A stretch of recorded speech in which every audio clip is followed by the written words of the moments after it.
In the final years of the 19th century, there was a family whose name was spoken with respect. They lived in a quiet rural town, the kind of place where strangers were noticed immediately, and where family histories were remembered longer than faces. The roads were unpaved, the nights were dark, and life followed strict, predictable routines. The family's house stood slightly apart from the others.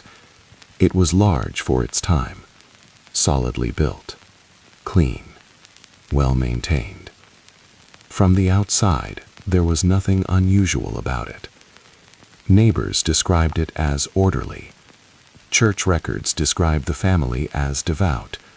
Local officials described them as reliable. The father was known as a disciplined man. He worked hard, spoke little, and believed deeply in structure, obedience, and moral order.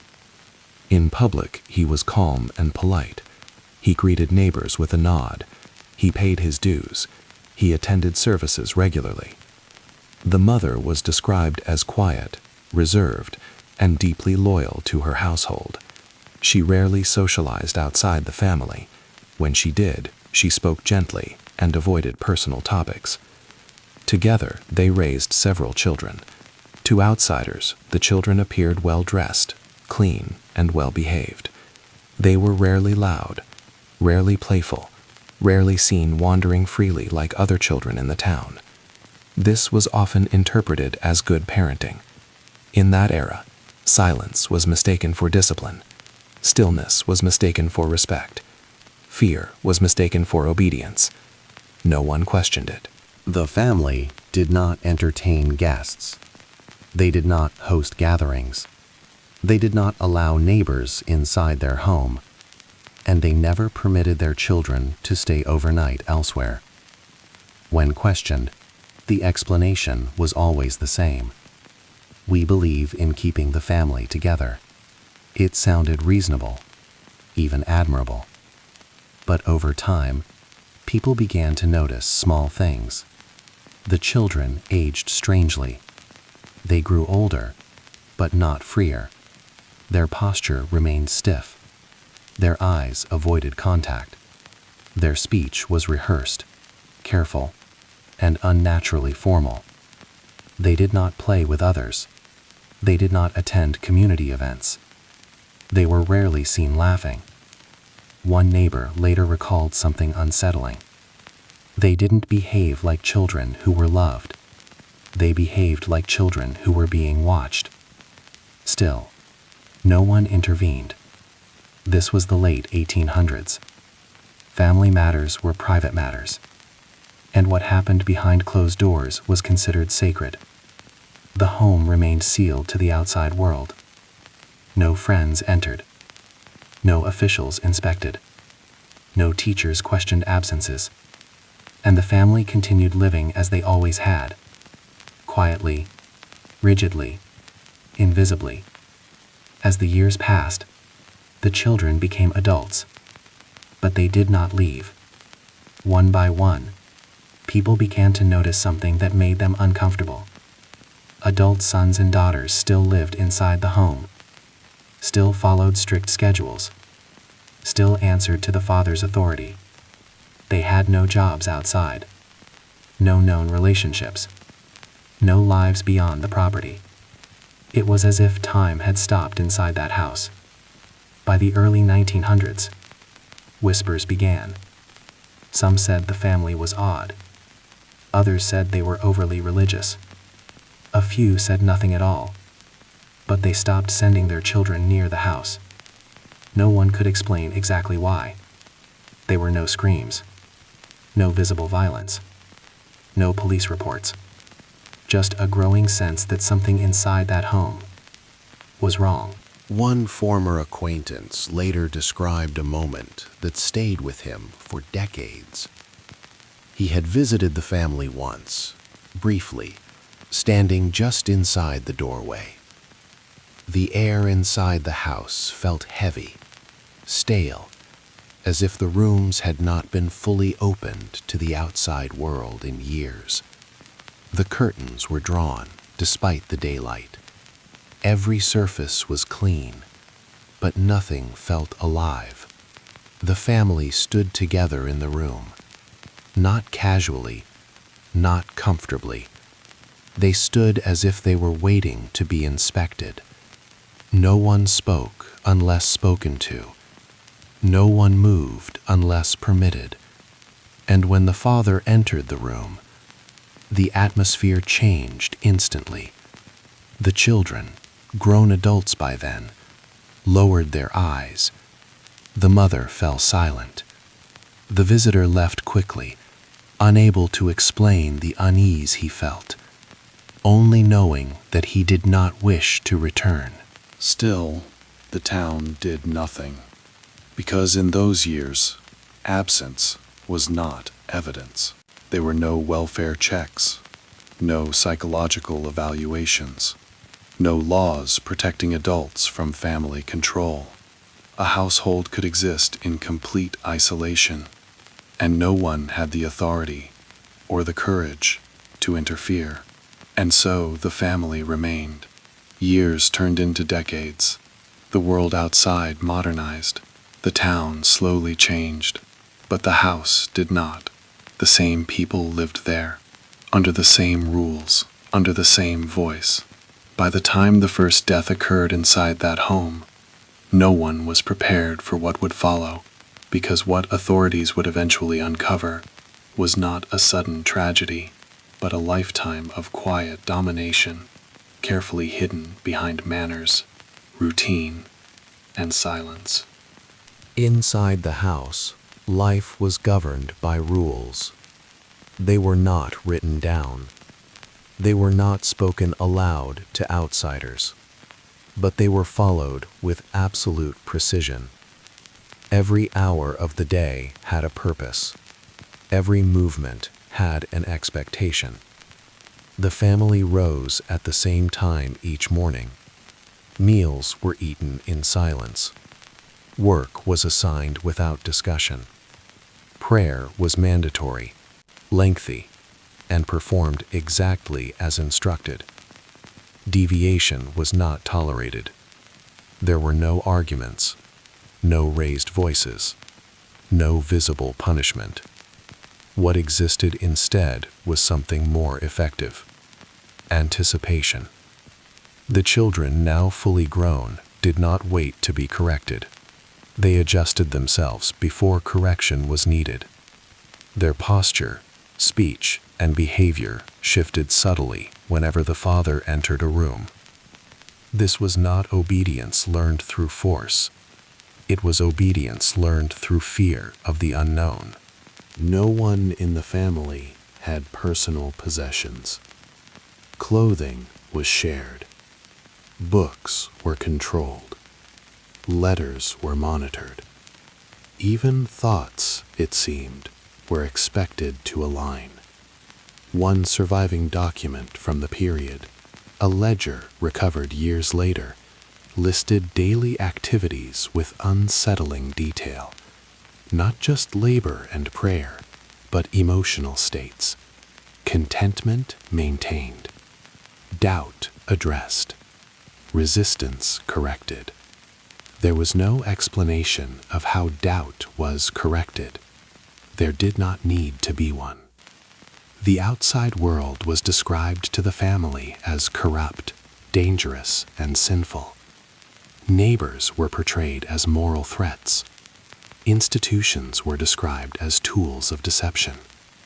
Marriage, friendship, and independence were framed as forms of spiritual decay. The message was consistent: the world will destroy you if you leave this house. Over time, that idea became absolute truth. Medical records from the era show something else that went unnoticed at the time. None of the adult children sought medical care independently. None held official employment. None registered marriages or residences elsewhere. On paper, they barely existed. To the state, they were dependents. To the household, they were property. There were moments, brief ones, when cracks appeared. A neighbor once reported hearing crying late at night. Another recalled seeing one of the daughters standing at an upstairs window for long periods, unmoving. When approached later, she claimed she had been praying. No further questions were asked. What made the situation even more difficult to detect was how normal it appeared in public. When the family attended church, they sat quietly. They donated regularly. They were praised for their discipline and modesty. In an era that valued conformity over well-being, the family was often cited as an example. No one asked why the children never spoke unless prompted. No one asked why their answers were identical. No one asked why none of them ever left. By the time officials finally began to take interest, it was not because of concern, it was because of absence. Census records began to conflict. Ages did not align. Names appeared, disappeared, then reappeared unchanged decades later. Something about the family did not make sense on paper. But by then, whatever had been shaping life inside that house had already done its work. The members of the family were no longer restrained by locks or chains. They were restrained by belief. And belief, once fully internalized, is far more difficult to escape. By the time the outside world began to take notice, the family had already passed a point of no return. Inside the house, authority was no longer enforced through instruction. It was enforced through identity. Each member of the household existed only in relation to the father's will. Individual desires were not discouraged. They were treated as evidence of moral failure. Wanting privacy was considered vanity. Wanting independence was considered rebellion. Wanting to leave was considered betrayal. Over time, even these desires stopped appearing.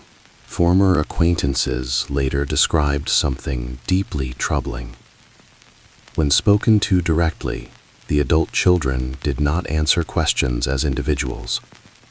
They spoke in the same phrases, used the same words, paused at the same moments. It was as if one voice had been divided across several bodies. This was not coincidence. It was conditioning. Investigators would later uncover that punishment inside the house was rarely physical. Instead, it was psychological isolation. A family member who questioned authority would be separated, not removed, but ignored. Meals would be eaten without them. Prayers would continue without their presence.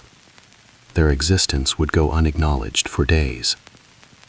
In a household where identity depended entirely on belonging, this was devastating.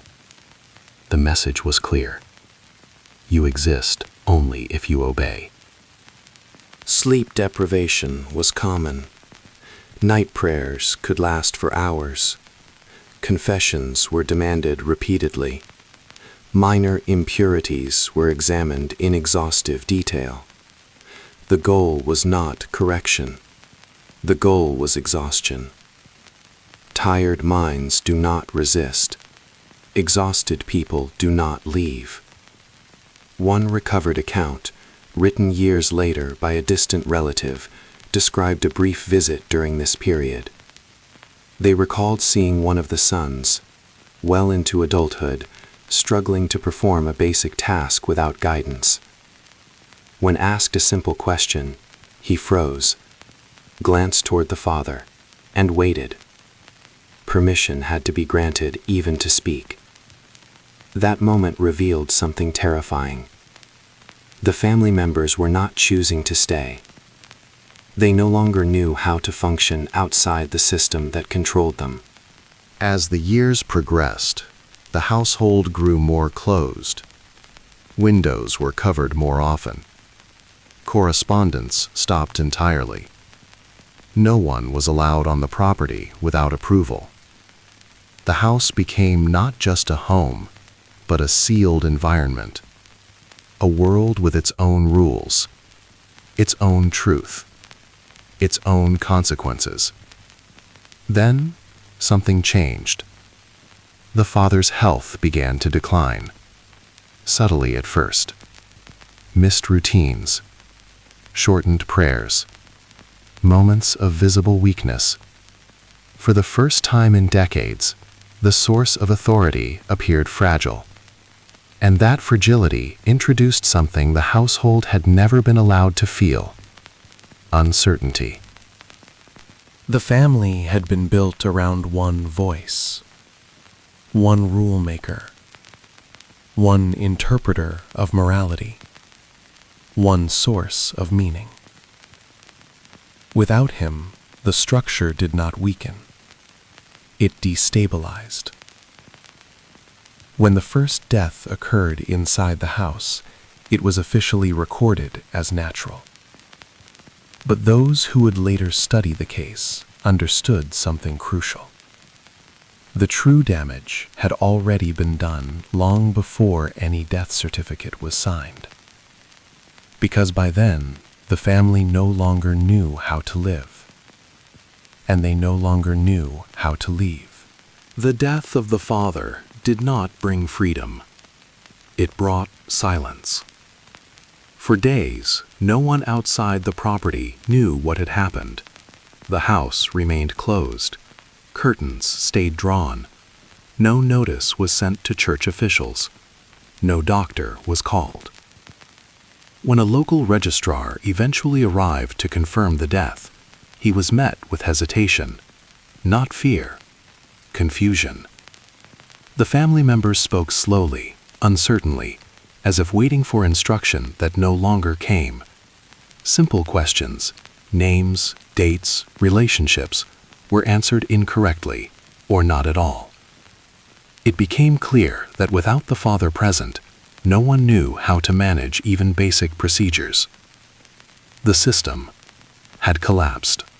What followed raised concerns among local authorities. The burial was delayed. Paperwork was incomplete.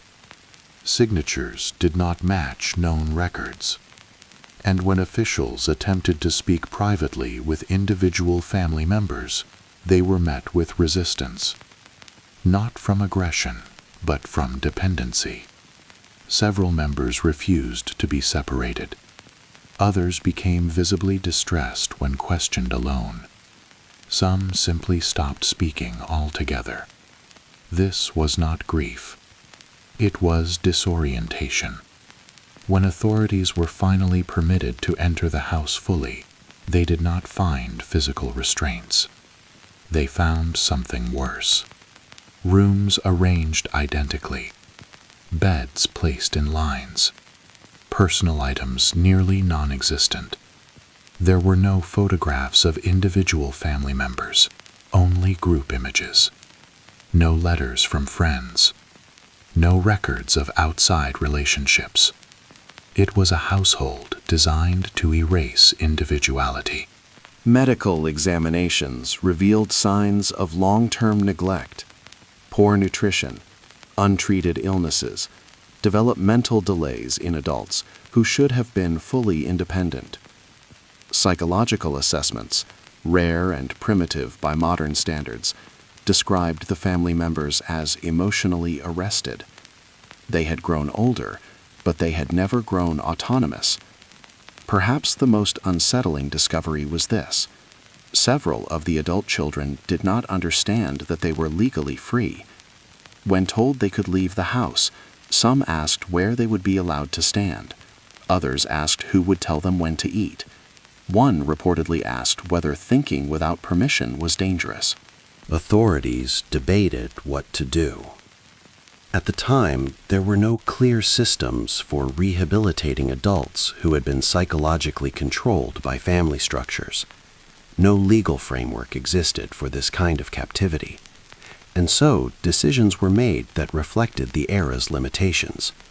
Some family members were placed in institutions, others were assigned guardians, a few were allowed to remain in the house under supervision. None were truly prepared for the world outside. The house itself was eventually closed, its contents catalogued, its rooms documented, its doors locked. Neighbors watched as the place that had unnerved them for decades finally fell silent. But silence did not bring relief, because what had been uncovered was not a crime that could be easily punished, but a lifetime of control that no law had known how to stop. The world did not receive the family with understanding. It did not know how. The surviving members were scattered across institutions, boarding homes, and supervised residences. Records show repeated attempts to integrate them into ordinary life, most of which failed. Simple decisions caused distress.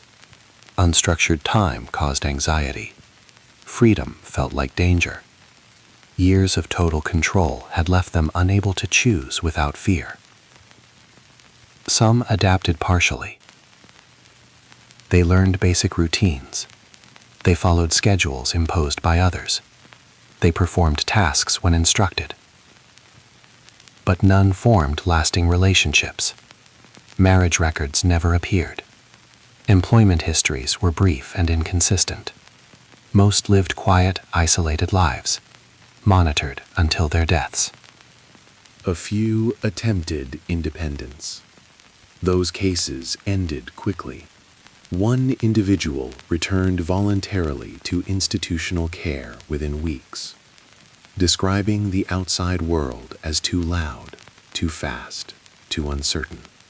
Another suffered a complete psychological collapse after being asked to make decisions without guidance. Freedom offered too late became another form of suffering. The house was eventually sold, then resold, then abandoned. No one stayed long.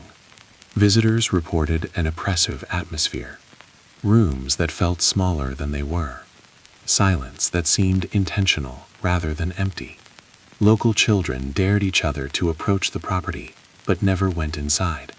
Over time, the building decayed, and then it was gone, demolished, erased.